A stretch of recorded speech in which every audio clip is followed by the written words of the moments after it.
بسم اللہ الرحمن الرحیم۔ السلام علیکم ورحمۃ اللہ وبرکاتہ۔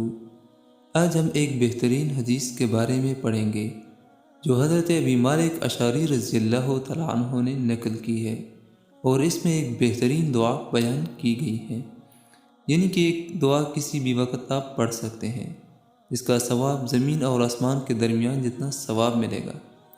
حضرت ابی مالک اشعری رضی اللہ تعالیٰ عنہ سے روایت ہے کہ رسول اکرم صلی اللہ علیہ وآلہ وسلم نے فرمایا، طہارت، صفائی ستھرائی نصف ایمان ہے، اور الحمدللہ ترازو کو بھر دے گا، یعنی کہ اس قدر اس کا ثواب ہے کہ اعمال تولنے والا ترازو اس کے اجر سے بھر جائے گا، اور سبحان اللہ اور الحمدللہ دونوں اجر و ثواب کے اعتبار سے آسمانوں اور زمین کے درمیان کی جگہ کو بھر دیں گے۔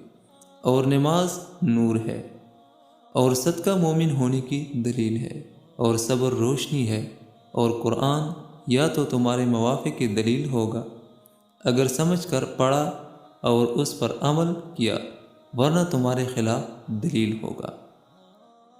اگر اس کا مرتبہ نہ جانا اور عمل نہ کیا، ہر آدمی جب صبح کو اٹھتا ہے تو اپنے آپ فروخت کر دیتا ہے، یا نیک کام کر کے اپنے آپ کو آزاد کرتا ہے، یا برے کام کر کے اپنے آپ کو تباہ کر لیتا ہے۔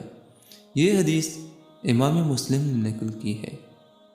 بہت ہی قیمتی اور نایاب حدیث ہے، جس میں یہ بیان کیا ہے کہ سبحان اللہ اور الحمدللہ کا اتنا ثواب ہے کہ زمین اور آسمان کے درمیان کی جگہ بھر دیتا ہے۔ اللہ تعالیٰ اس حدیث پہ عمل کرنے کی توفیق نصیب عطا فرمائے۔ آمین ثم آمین۔